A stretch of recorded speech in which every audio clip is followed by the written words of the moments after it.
Bienvenue dans notre émission Gerbe Agité. Gerbe Agité, une émission chrétienne. Gerbe Agité qui porte sur la connaissance des Écritures. Je suis Merveille Makamba Kakesa pour la présentation et nous serons toujours avec l'homme de Dieu, l'apôtre Michel Beaufoy, pour des questions pertinentes de la Bible. Et restez toujours connectés. Merci. Mesdames et messieurs, bonjour et bonsoir. Ça dépend de l'ère à laquelle vous nous suivez. Bienvenue sur notre émission dénommée La Gerbe Agitée. Une émission qui vous bénira énormément. Une émission qui porte sur la connaissance de la parole de Dieu. Je suis Merveille Makamba Kakesa. Je reçois sur ces plateaux un homme de Dieu, un apôtre, un écrivain, un conférencier, un homme de Dieu plongé dans les Écritures. Mais avant, j'ai à ma droite des hommes de Dieu. De l'autre, je, docteur Faustin Tienda. Bonjour, docteur. Bonjour, madame. Comment vous allez? Ah, très bien, nous sommes rassurés. De part, nous avons le berger Marc Mbalanda. Vous êtes prêts? Très bien prêt. Revenons à l'apôtre. Bonjour, apôtre. Bonjour madame, Nous vous espérons bien. on est très bien portant et la grâce de Dieu est sur nous. Ça nous rassure. Êtes-vous prêts pour l'émission de ce jour? Le Seigneur, par le Saint-Esprit, fortifie nos corps physiques. Parce que l'Esprit, quand il habite en nous, la Bible dit, il vivifie nos corps. Amen. Nous sommes prêts et donc le Seigneur est avec nous. J'aurais bien voulu vous présenter à nos chers téléspectateurs, mais je vous donne le privilège de le faire vous-même. Merci beaucoup. La gratitude que je m'aurais exprimée pendant ce temps est d'être reçu sur votre plateau, votre merveilleux plateau, et pouvoir avec vous, ainsi que ceux qui vous assistent, échanger sur les questions bibliques, sur les sujets d'enseignement biblique. Et pour moi, je rends grâce au Seigneur, je bénis le Seigneur Jésus-Christ pour cette occasion. Je me nomme apôtre Michel Beaufoy. Je suis apôtre du ministère. Je suis conférencier. Je suis pasteur de l'église Shekinah Ministries International, basée à Kinshasa, dans la commune d'Engaliema, et père de plusieurs, écrivain également. Et récemment, on venait d'écrire un ouvrage intitulé 10 degrees backward en anglais, mais en français, c'est 10 degrés en arrière. Un ouvrage merveilleux que je vous invite de lire. Et voilà ce que nous sommes. Merci beaucoup, apôtre. Nous avons un sujet à partager en ce jour qui est l'Église, où est-elle? Finalement, pourriez-vous nous dire c'est quoi l'Église en question? Oh, A-t-elle une marche? C'est quoi l'étape actuelle de cette Église, et surtout en RDC? Pourriez-vous nous en dire plus? merci beaucoup. Merci, Madame Merveille, pour la question importante et capitale que vous nous posez. Et cette question vaut son pesant d'or dans cette génération, une génération qui vit une confusion spirituelle généralisée. Très bien. Et il va de soi qu'on puisse redéfinir le concept d'église. Église vient de ecclésia en grec, qui veut dire mise à part. Mais qui est mise à part? Mise à part sont ceux-là qui sont sauvés par l'œuvre de la croix de notre Seigneur Jésus-Christ et qui sont mis à part de ceux qui ne sont pas, qui n'ont pas accepté Jésus-Christ comme Seigneur et Sauveur. C'est ça l'Église. C'est par définition. Mais l'Église, c'est quoi? L'Église, c'est le corps de quelqu'un. Qui est ce quelqu'un? L'Église, comme le dit l'apôtre Paul dans son épître aux Corinthiens, il dit, nous sommes tous membres d'un corps et nous avons formé le corps de Jésus-Christ. Et il dit, à la fin, il dit, nous sommes l'Église. C'est-à-dire que l'Église, dans sa perception spirituelle, l'Église est le corps mystique de Jésus-Christ, Fils de Dieu, envoyé sur la terre pour mourir, afin de sauver l'âme qui était perdue. Très bien. C'est ça l'Église. Donc l'Église est mise à part, tirée de la foule de ceux qui étaient perdus et qui acceptent aujourd'hui le Seigneur Jésus-Christ. Nous les appelons Église. Ok. Mais cette Église a été présagée dans l'ombre depuis le temps de la loi, à l'époque de Moïse, parce que lorsqu'Israël, par le biais de fils de Jacob, arrive en Égypte, le fils de Jacob qui vont demander à Pharaon, par l'entremise de leur frère Joseph qui était déjà en Égypte et qui avait pris une position prépondérante dans l'administration publique égyptienne, Joseph dit à Pharaon quelque chose que j'aime beaucoup. Joseph dit à Pharaon, il dit que mes frères sont derrière et pour qu'ils habitent une portion des terres en Égypte, que ce soit là où ils pourront paître leurs brebis et là où ils pourront cultiver. Ils ont été tirés ainsi de tous les Égyptiens, ils ont été mis à part. Et là, c'était déjà prophétique pour montrer ce que l'Église devait faire. Très bien. Merci beaucoup, apôtre. Je reviens à vous, docteur Faustin Tindane. Avez-vous des questions auprès de l'apôtre par rapport à ce qui nous a été dit tout à l'heure? Merci, madame, pour la question. Je bénis le Seigneur pour cette opportunité merveilleuse qu'il nous a offerte. Et surtout de me retrouver en face d'un homme que je sens vraiment vexé dans les Écritures. J'aimais cette approche. J'aimerais d'abord, dans l'entame de mes questions, chercher un peu à demander au révérend apôtre. Je vous ai entendu parler qu'il est un conférencier, un homme de taille. Oui, exactement. Je l'ai moi-même su dans ce qu'il vient à peine de dire, ce qui m'a beaucoup tiqué. Pourriez-vous, révérend, nous faire un peu un détail sur la marche de l'Église face aux réalités quotidiennes que nous vivons dans la société? Quelle est la marche de l'Église face aux réalités quotidiennes que nous vivons? Parce qu'on ne sait pas distinguer. Merci beaucoup, docteur Faustin, pour la question. C'est une très bonne question. L'Église a une marche, effectivement. J'ai aimé votre question parce que dans la question, il y a un point important que je soulève, c'est que l'Église est dans une marche. Et c'est une réalité. Voilà pourquoi, lorsque Madame Merveille nous présentait le sujet de l'émission, et j'ai aimé comment elle a intitulé l'émission, la marche de l'Église, où est-elle aujourd'hui? L'Église est à quel niveau aujourd'hui? C'est qu'elle est une Église mourante, elle est une Église qui marche, elle est une Église qui bouge. Elle bouge à travers les générations, elle a bougé à travers le siècle. L'Église a commencé, il faut commencer par du moment où elle commence sa marche. L'Église commence sa marche dans Actes des Apôtres, chapitre 2.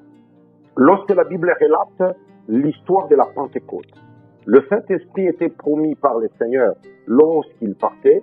Il dit, je ne vous laisserai pas seul. Là, il s'adresse à ses disciples, à ses apôtres. Il dit, je ne vous laisserai pas seul, je vous enverrai le Saint-Esprit, le Paraclet.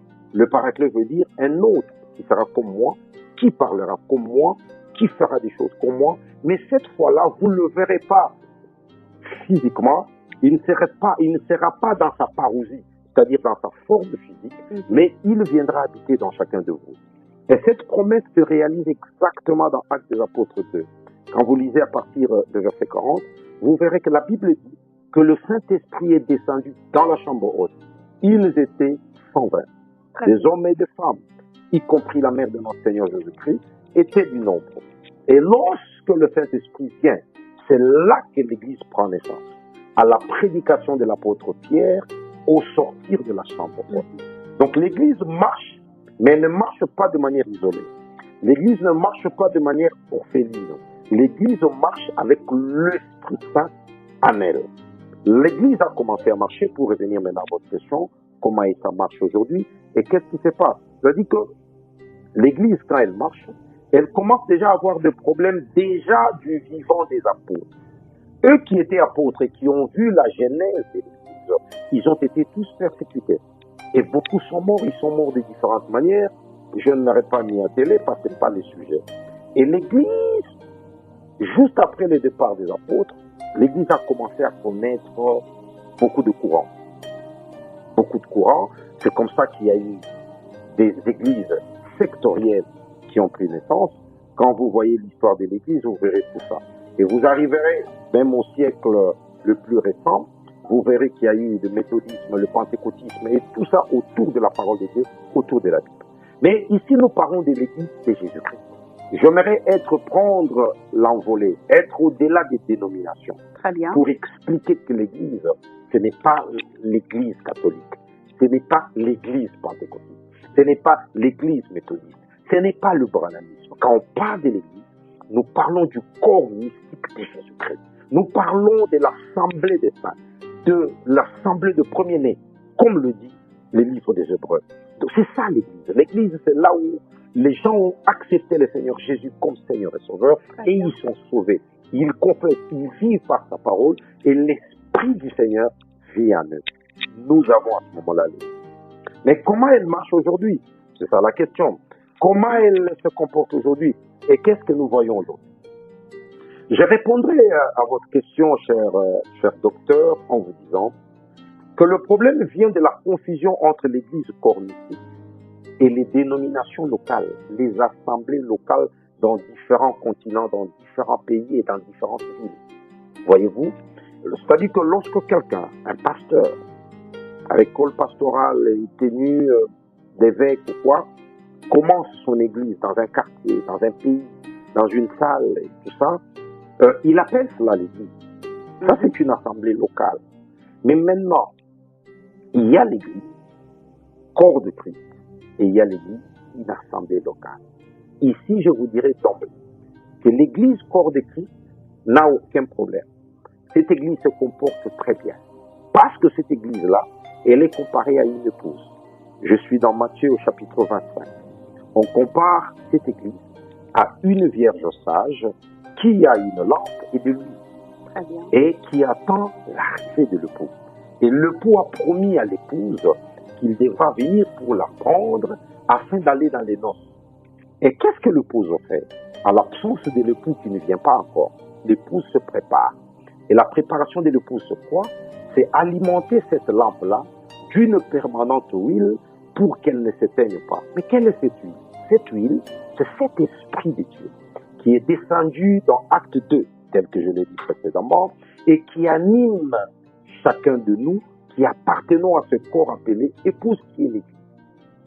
Et à ce moment-là, je te dirais, l'Église va très bien. Mais lorsque vous voulez qu'on parle des dénominations, vous voulez qu'on parle de petites assemblées formées à travers les villes et les nations, c'est là que les hommes apportent le fait étranger et c'est par là qu'on peut commencer à stigmatiser de certains endroits où nous parlons du nom du Seigneur.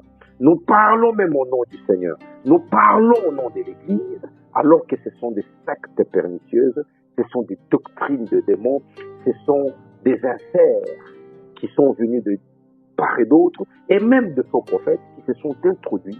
Et là, ce n'est pas l'Église, là, ce sont des sectes. Voilà comment je vous dirais.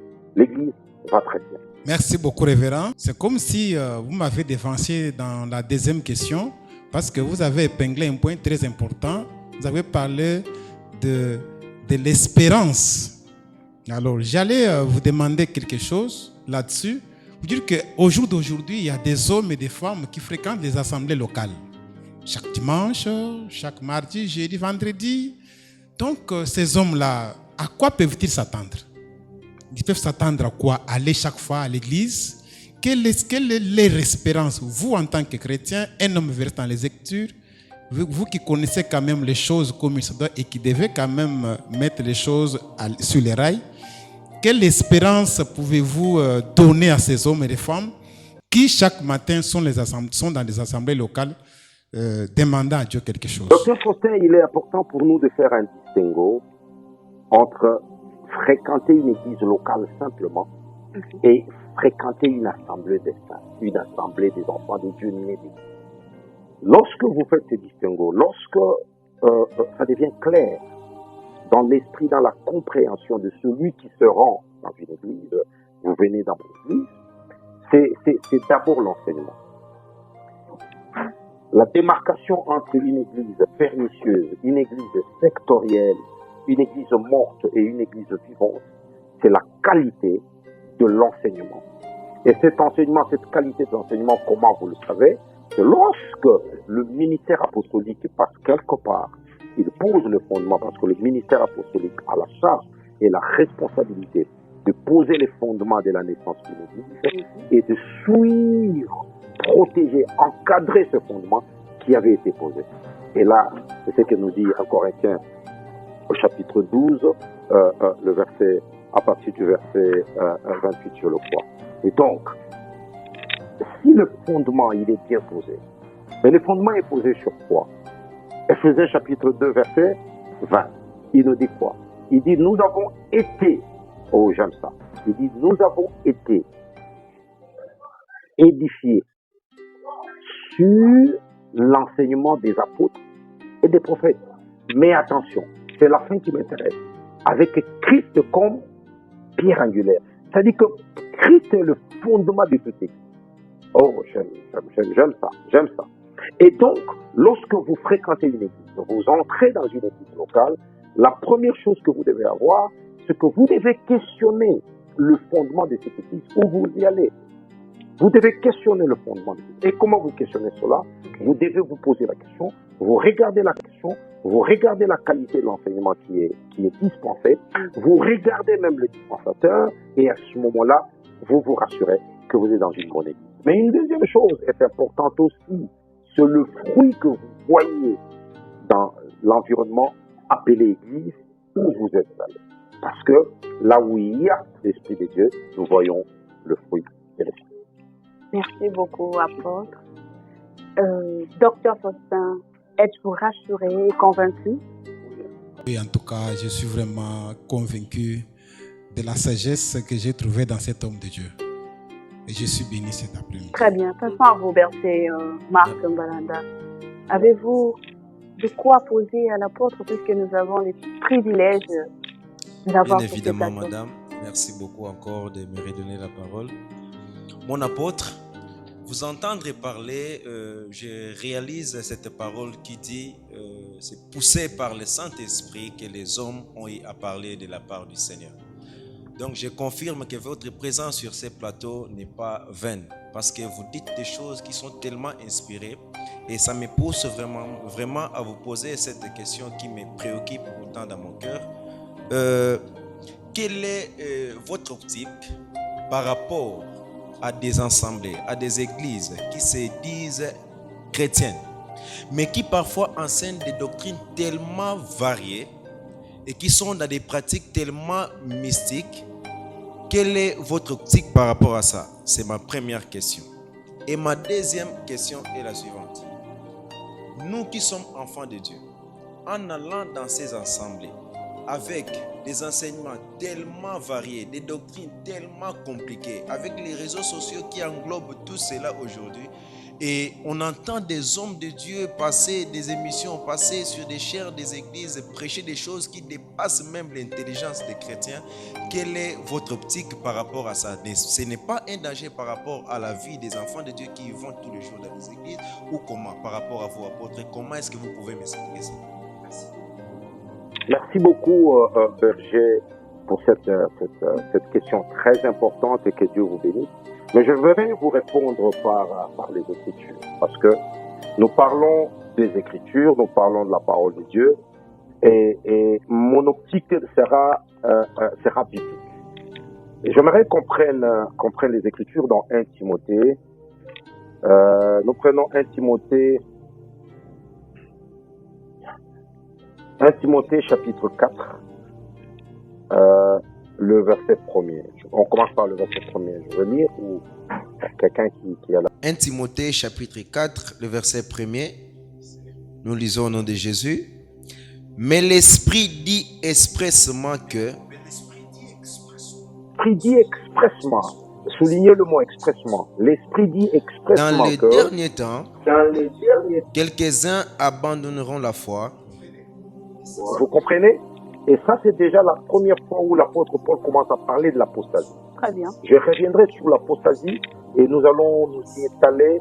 Et si Madame Merveille le veut bien, prochainement, nous y réserverons même un numéro tout entier sur l'apostasie.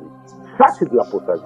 C'est-à-dire que c'est des gens qui avaient reçu la parole, des gens qui avaient écouté la parole de Dieu, qui ont connu la vérité, voyez-vous, et qui maintenant, expressement, dans le dernier temps, c'est-à-dire que nous sommes dans l'accomplissement d'une promesse eschatologique qui a concerné le temps de la fin. Voyez-vous?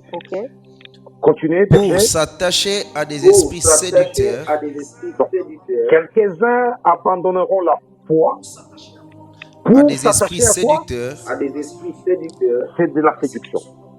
La séduction, donc maintenant là, la Bible, l'apôtre ici est dans une tunique.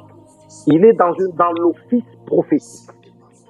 Ici, il n'est pas vraiment seulement dans l'apostolat, mais il est dans la prophétie biblique, en train de nous révéler que parmi les signes eschatologiques, parmi les signes de la fin, la séduction entrera. Il faut souligner le mot séduction.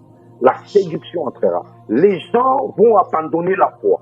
La foi veut dire quoi? Ils vont abandonner la saine doctrine, la parole du Seigneur qui est saine. Et ils vont s'attacher à des séducteurs. Allons-y, le verset 3. Non, plutôt vous avez fini? Et à des doctrines des démons. À des doctrines des démons. Donc il y a les esprits de séduction, il y a des doctrines des démons. Par l'hypocrisie des faux docteurs. Par l'hypocrisie des faux docteurs. C'est-à-dire, Madame Merveille, que nous sommes dans une génération où l'avènement des faux docteurs avait déjà été prédit par l'apôtre. Attention, quand l'apôtre Paul parle, l'apôtre Paul était un apôtre différent. C'est un apôtre différent parce que lorsqu'il parle, il dit, si quelqu'un met en doute mes propos, qu'il sache qu'il sera anathème, parce que mes propos ne sont pas seulement des recommandations, mais mes propos sont des commandements. Très bien. C'est-à-dire, quand il a parlé, nous ne sommes pas permis, du moment que cela a été versé dans les Écritures, comme fondement de la foi chrétienne, nous ne pouvons pas amener une opinion contraire à un commandement que l'apôtre a donné. Vous voyez? Très bien. Vous pouvez prendre aussi toujours un Timothée. Allez au chapitre 6. Prenez le 3e verset. Ça répond totalement à votre question. Je lis, au nom de Jésus. Si quelqu'un enseigne des fausses doctrines et ne s'attache pas aux saines paroles de notre Seigneur Jésus-Christ et à la doctrine qui est selon la piété. Et à la doctrine qui est selon la piété, il est en plein d'orgueil. Écoutez, ça c'est déjà les symptômes par lesquels vous découvrez les faux docteurs, vous découvrez ceux-là qui amènent des voies et des enseignements pernicieux et des fausses doctrines. Ils sont en plein d'orgueil. Quand vous voyez au jour d'aujourd'hui, vous qui m'avez posé la question, quel est l'état, la santé spirituelle de l'Église aujourd'hui? Le docteur Faustin l'a posé, le berger est revenu aussi. Vous-même, vous m'avez demandé, Madame Merveille, la marche de l'Église, où elle est arrivée aujourd'hui. Voici les symptômes. Vous voyez des gens, des docteurs, qui se disent docteurs, mais qui ont déjà renoncé à la foi. Vous trouvez des gens qui se disent docteurs, qui se disent pasteurs. Et le premier signal, le symptôme signalétique de leur maladie spirituelle, c'est qu'ils sont enflés d'orgueil. Parce qu'ils se sont éloignés des saines paroles où il y a la piété. C'est-à-dire que des sentiments contraires à l'orgueil, à l'arrogance. Voilà les grands signes. Donc, berger, nous sommes en face d'une église, d'une génération qui vit parfaitement et totalement l'accomplissement de cette prophétie. Que ça ne vous ébranle pas. C'est l'accomplissement de la prophétie. Très bien, merci beaucoup, apôtre. On vous entendre, on dirait, vous êtes vraiment un homme plongé dans les Écritures. Berger Marc, êtes-vous convaincu de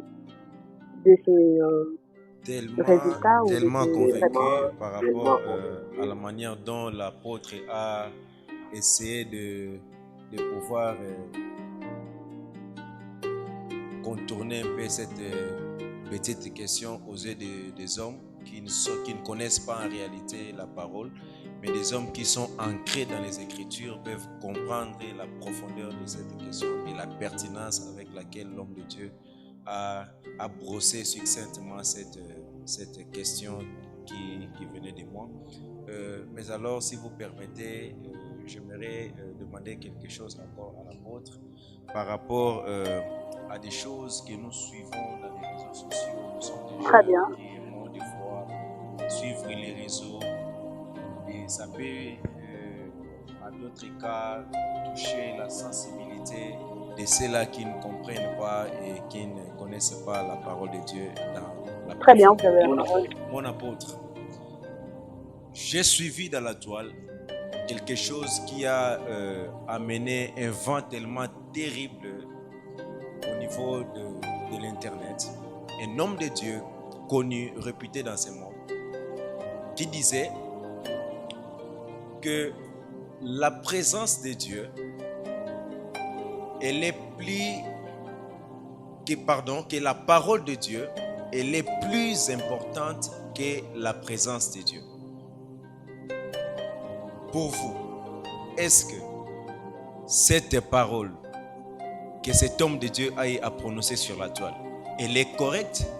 Est-ce que nous qui sommes enfants de Dieu, qui aimons la parole, nous qui aspirons à ces choses, est-ce que nous pouvons prendre cette parole enfin de Dieu?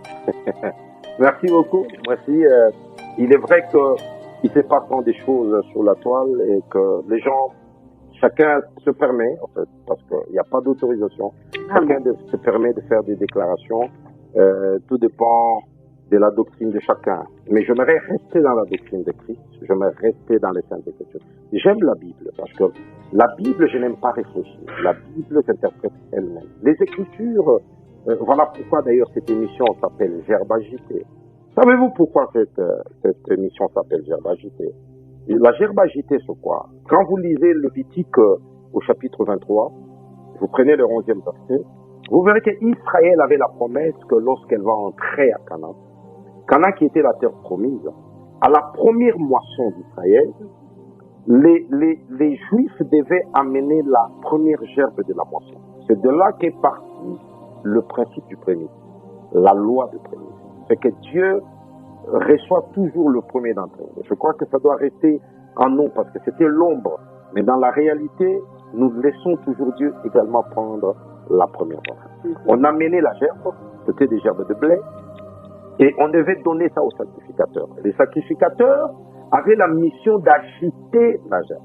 Et on l'agitait de gauche à droite. Lorsque vous agitez la gerbe, comme c'est la moisson, c'est-à-dire que le blé est mûr. Et en agitant, le blé tombe. Mais le blé, c'est quoi? Le blé, c'est par là qu'on soutire la farine.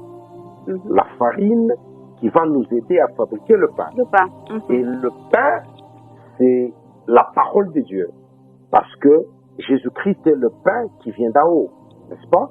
C'est-à-dire que quand vous avez la gerbe de blé, vous avez déjà un pain. Donc, un blé vous donnera le pain. Alors, la gerbe qui devait être agitée à la moisson, c'était la personne de notre Seigneur Jésus-Christ qui est venue et on l'a agité à la moisson de la croix. La croix a sonné la moisson. C'est à partir de la croix que les âmes de toute chair, de toute tribu et de toute langue, c'est Pierre qui le dit à des apôtres, devaient être sauvés quand la gerbe a été agitée à la croix. Je dis amen à ça. Amen. Parce que c'est pourquoi aujourd'hui, ce corps qui est mort à la croix, c'est la parole. Je reviens à votre question. C'est la parole. Et cette parole a été faite chair. Jean nous le dit à partir du premier chapitre. Donc quand vous avez la parole, vous avez un homme qui s'appelle parole. C'est par elle que tout a été créé. Au commencement, quand vous commencez dans le livre de Genèse, la Bible dit, et la parole dit, que la lumière soit. La lumière, c'est quoi? La lumière, c'est l'apparition, c'est la présence de Dieu. C'est-à-dire que vous ne pouvez pas avoir une présence si la parole n'a pas précédé.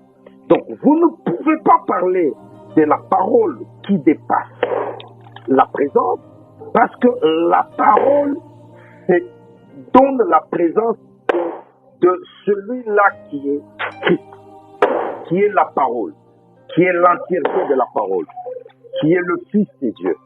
C'est ça la parole.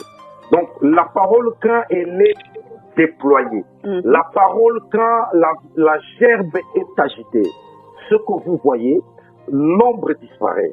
Et vous voyez la présence, la manifestation de Dieu. Donc, la manifestation de Dieu ne peut pas être là si la parole n'a pas précédé. Et c'est une aberration de le dire. Je ne sais pas qui l'a dit, mais en le disant, c'est parce que les gens ont été mal enseignés sur la parole. C'est quoi la parole? Et les gens ne savent pas aussi alors définir la présence de Dieu. Vous ne pouvez pas dissocier la parole de Dieu de sa présence. Parce que la Bible dit, il loge dans sa parole. Vous comprenez? C'est-à-dire que lorsque vous êtes en face de la parole, c'est que vous êtes en face de sa présence. Ici, lorsque je parle de la parole, je ne parle pas de l'écriture. Ici, lorsque je parle de la parole, je parle de cette parole dont l'esprit derrière a été révélé. Parce que Paul dit, nous ne sommes pas ministres de la chair, nous ne sommes pas ministres de la loi, nous ne sommes pas ministres de l'ombre, mais nous sommes ministres de l'esprit.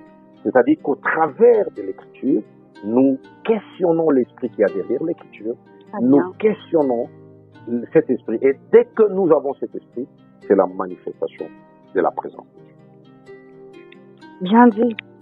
Bien dit apôtre. Mais dites-nous un peu, c'est quoi la gerbe finalement? Pourriez-vous nous définir, parce que nous ne sommes pas seuls, il y a des gens qui nous suivent et ces gens aimeraient bien comprendre c'est quoi la gerbe. Merci beaucoup. Je vois Joseph qui m'appelle. Il est dans une nuit où il dort. Il rêve dans son songe des gerbes. Il rêve autant des gerbes qui était la maison de son père. Et il y avait des gerbes qui s'inclinaient devant une gerbe qui était lui. La gerbe ici est la représentation de la personne de Christ, où les autres gerbes doivent s'incliner pour adorer la gerbe principale. Qui était Joseph dans ce songe-là? Mais qui est Joseph? Joseph n'était que la préfiguration de notre Seigneur Jésus-Christ. Pourquoi nous le disons? Parce que dans plusieurs épisodes de la vie de Joseph, nous pouvons démontrer la personne de Christ. Parce que l'évangile est christocentrique. Toute écriture que vous verrez, maintenant je vais dans la deuxième dimension de la gerbe, toute écriture qui est en face de vous est une gerbe. Très bien. Maintenant, dès que l'écriture est en face de vous et qu'on vous l'amène, il vous appartient de l'agiter. Le problème, c'est que beaucoup d'entre nous prennent la gerbe sans l'agiter. Et quand vous n'agitez pas la gerbe, c'est-à-dire que vous ne consacrez pas la moisson, vous n'utilisez pas ce que le Seigneur vous a dit, et à ce moment-là, Dieu ne vous agrée pas. Quand vous lisez le verset 11 de Lévitique 23, vous comprenez, on dit, c'est alors que le Seigneur agrée Israël. Quand est-ce que le Seigneur agrée Israël? Lorsque la gerbe est agitée.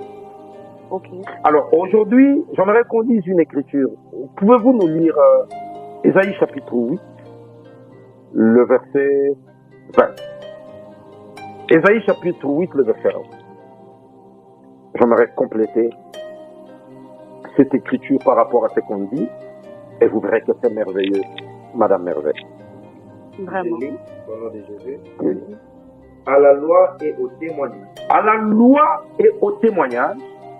Si l'on ne parle pas ainsi, si l'on ne parle pas ainsi, il n'y aura point d'aurore pour le peuple. Vous comprenez? Ce qu'on appelle aurore, c'est l'approbation de Dieu devant le peuple. C'est ce que Lévitique, Moïse dit dans Lévitique, le Seigneur a créé le peuple, la marche du peuple, ce que le peuple faisait lorsque la gerbe était agitée. Maintenant, Ésaïe, le prophète vient, le prophète le plus christianique. Ésaïe, le prophète vient, il dit à la loi et au témoignage. Regardez le mouvement. Il commence de la loi, il va au témoignage. C'est-à-dire que de la loi au témoignage, le mouvement s'est fait quoi? On a agité une gerbe Okay. de gauche à À droite. droite. Donc, de la loi, on prend l'ombre, Mhm. on prend ce qui était caché, on prend l'ancienne alliance, on prend les promesses qui n'étaient pas encore accomplies et qui doivent s'accomplir à la croix en Christ, parce que toutes les promesses de la Bible se sont accomplies en Christ. Très bien. Alléluia. Mhm. Toutes les promesses de la Bible sont accomplies en Christ. C'est-à-dire que lorsqu'on vient au témoignage, et lorsque l'accomplissement d'une promesse se passe, ça s'appelle un témoignage. Et voilà pourquoi on va de la loi au témoignage. Témoignage. Maintenant, quand vous avez une écriture, quand vous avez la Bible, vous ne pouvez pas la transmettre, la transcrire, la traduire, la mener vers le peuple sans agiter la gerbe. Le peuple meurt. L'Église aujourd'hui a un problème, aujourd'hui, parce que le soi-disant homme de Dieu amène la gerbe sans l'agiter. Et Dieu n'a rien. Voilà pourquoi il y a des murmures, voilà pourquoi il y a des grincements des dents, voilà pourquoi il y a des problèmes dans les églises, chers bergers. Très bien. Merci beaucoup, apôtre, pour cette approche. Mais j'ai une préoccupation. Allez. Vous avez dit que la gerbe s'agitait de gauche, on l'agitait de gauche à droite. Mais pourquoi cette gerbe doit être agitée de gauche à droite? Pourquoi pas devant? Pourquoi pas derrière? Finalement, c'est Non, quoi? on l'agitait de part et De d'autre. part et d'autre. Très bien, de part et d'autre. Mais pourquoi faudrait-il agiter ces gerbes de part et d'autre? C'est quoi la finalité? Très bien, Madame Merveille. Laissez-moi vous expliquer à ce moment-là le mystère de Dieu. Voilà pourquoi la Bible a le pourquoi de toutes choses. Très bien. Il faut agiter la gerbe de part et d'autre. Parce que si vous ne l'agitez pas, vous n'aurez pas le blé qui tombera. Et le blé qui tombe, le blé qui tombe, c'est la pensée de Dieu qu'on tire d'une écriture. Très bien. Or, pour tirer la pensée de Dieu d'une écriture, il faut agiter l'écriture. Si vous n'agitez pas l'écriture, vous n'aurez pas la pensée de Dieu qui doit sortir de cette écriture. Laissez-moi appeler Samson pour que Samson nous aide. Samson trouve un lion. Il tue le lion. Le lion meurt. 3 jours après, quand il revient, il doit déchirer le lion.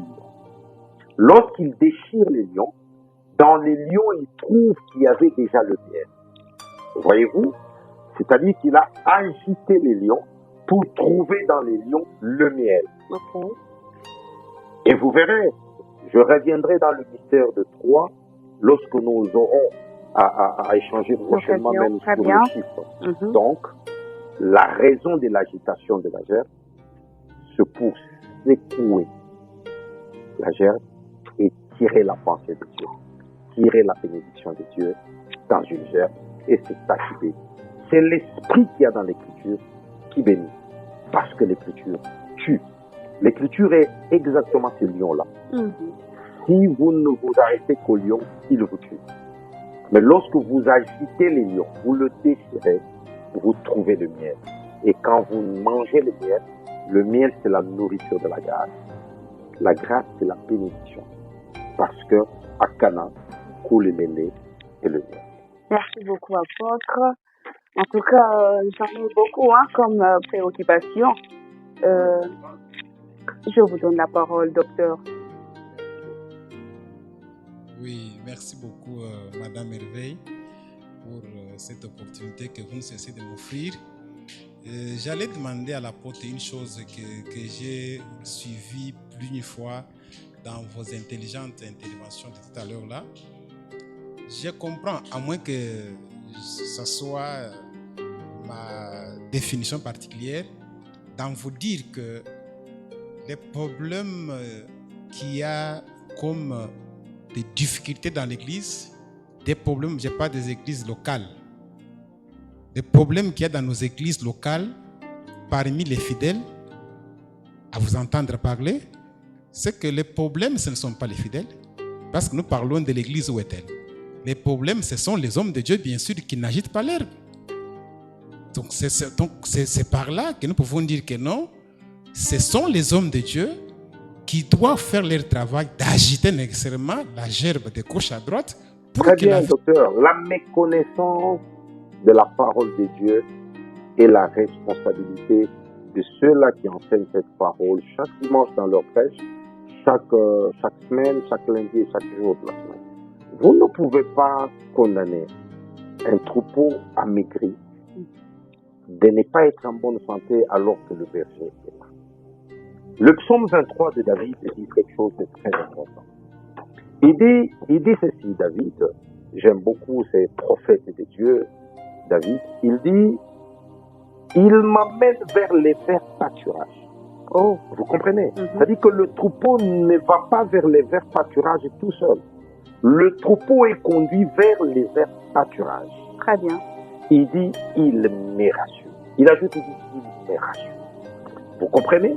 Donc, la voie qui amène vers le vert pâturage, le troupeau ne le connaît pas seul. La brebis ne connaît pas la voie, le chemin de vert pâturage.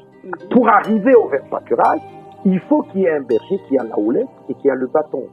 Quand il a la houlette, il a le bâton, il sait amener la brebis vers le vert pâturage. Et à ce moment-là, la brebis peut manger. La brebis peut être en bonne santé. Le véritable David se retrouve dans un désert pendant qu'il prêchait autant d'heures. Il avait 5000 hommes, sans compter les enfants. Lorsque la faim a envahi, la faim a frappé la foule, la Bible nous dit qu'on lui a amené le pain et le poisson. Il a multiplié les pains, il a multiplié le poisson, il a nourri tout le monde. Regarde le bon berger, il nourrit tout. Il n'y a aucune brebis qui a manqué de pain. Par contre, il y a 12 paniers qui sont restés pleins de pain. Donc la responsabilité de la santé spirituelle d'un peuple, il faut poser la question au berger. Il faut poser la question au nourricier. Oui, apôtre, vous dites que la responsabilité revient finalement au berger. Et si ce berger avait fait bien son travail, et si ce berger avait bien agité sa gerbe, et que le brebis ou le troupeau ne s'aligne pas, serait toujours sur la faute de ces bergers? Lorsqu'on a un mandat du ministère, madame, le ministère c'est une autorité. Exactement. Le ministère c'est un leadership. Le ministère, quand vous lisez Éphésiens chapitre 4, le verset 11, vous commencez à partir du verset 10. Vous allez même jusqu'à 12. On vous dit que le ministre de Dieu sont des dons de Dieu. Il est allé dans les zones inférieures de la terre et il est monté. Il a fait des dons aux hommes. Les uns comme apôtres, les autres comme prophètes, jusqu'aux saints. C'est-à-dire que lorsque quelqu'un est établi, lorsque Dieu vous établit comme pasteur sur une église, comme apôtre dans votre génération, comme docteur de la parole, vous êtes un leader. Et un leader, quand on l'écoute, on réagit comme quand on écoutait Jésus à son époque. La Bible dit, jamais homme n'avait parlé comme ça. Oh, homme juif, venez, voilà celui dont nous a parlé notre père Moïse. Parce que Moïse avait déjà prévenu dans la prophétie que le Seigneur vous suscitera un autre qui sera comme moi, écoutez-le. C'est-à-dire que quand un leader, quand quelqu'un vient avec le mandat de Dieu, on l'écoute. C'est un faux débat. Si vous me dites qu'on ne vous écoute pas dans votre église, c'est que vous n'êtes pas à votre place. Vous n'avez pas le mandat de parler à ce peuple-là. Donc vous n'avez même pas le sceau de l'apostolat. Paul dit, vous êtes tous le sceau de mon apostolat. Ça veut dire quoi? Ça veut dire vous m'avez écouté lorsque je parlais. Quand je vous ai enseigné, il dit à Timothée, son fils, il dit, Timothée, rappelle-toi de tous les enseignements que je t'ai donnés pendant que j'étais avec toi et même les grâces que j'étais impacté par imposition de main en présence de plusieurs. Très bien. Voyez la preuve. C'est-à-dire que lorsque quelqu'un a le mandat de Dieu ou estime avoir eu le mandat de Dieu, il doit être écouté. Très bien. Merci beaucoup, apôtre. Merci, Merci madame. à vous, docteur Chenda et le berger Marc. Si vous n'avez pas d'autres préoccupations, j'aimerais bien revenir à vous, apôtre. Dites-nous, c'est quoi votre ministère? J'exerce le ministère apostolique. J'exerce le ministère apostolique depuis que le Seigneur m'a appelé au ministère apostolique et je suis apôtre. Je suis un apôtre d'ascension et par mon ministère, le Seigneur m'a donné mandat de créer une église, de créer un ministère qui s'appelle Shekinah Ministries International, qui est un d'accord. ministère international. Très bien. Un ministère fondamentalement basé sur la parole de Dieu, sur la révélation de la parole de Dieu.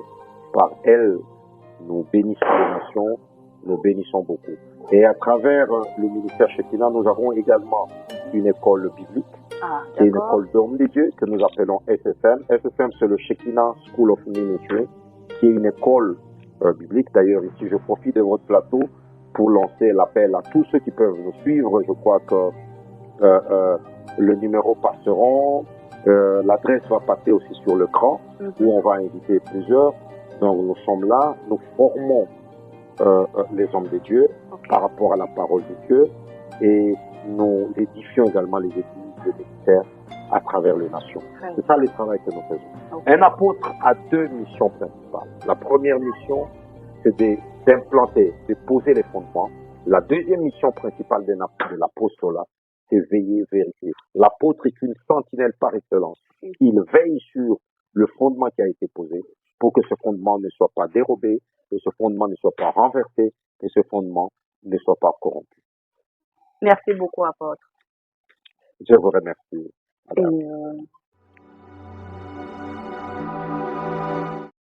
Restez connectés, à bientôt.